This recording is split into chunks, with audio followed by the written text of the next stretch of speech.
నమస్కారం. నేను మీ కల్పన రాఘవేందర్ని. న్యూస్ లో, మీడియాలో నా గురించి, నా భర్త గురించి ఒక తప్పైన ఒక విషయం సర్క్యులేట్ అవుతుంది. దాని మీద ఒక క్లారిటీ ఇవ్వడానికి ఈ వీడియో నేను చేస్తున్నానండి. First of all I have to say I'm 45 years old. ఈ ఏజ్ లో నేను PhD చేస్తున్నాను, LLB చదువుకుంటున్నాను. అన్ని మా హస్బెండ్ ఎంకరేజ్మెంట్ వల్ల.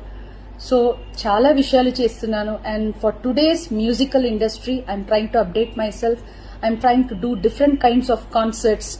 ఇవి అన్ని స్ట్రెస్ వల్ల నాకు అసలు నిద్ర పడట్లేదు. చాలా సంవత్సరాలు నిద్ర రాకుండా కష్టపడుతున్నాను. సో డాక్టర్ దగ్గర ఇన్సోమ్నియా ఇష్యూస్ కి ట్రీట్మెంట్ తీసుకునేటప్పుడు నాకు కొన్ని ప్రిస్క్రిప్షన్ ఇచ్చారు. ఆ ప్రిస్క్రిప్షన్ లో ఉన్న మెడిసిన్ ఆ పర్టికులర్ డే డోసేజ్ కొంచెం ఎక్కువ తీసుకున్నాను కాబట్టి స్పృహ తప్పి అన్కాన్షియస్ పొజిషన్ కి స్టేట్ కి వెళ్లిపోయాను.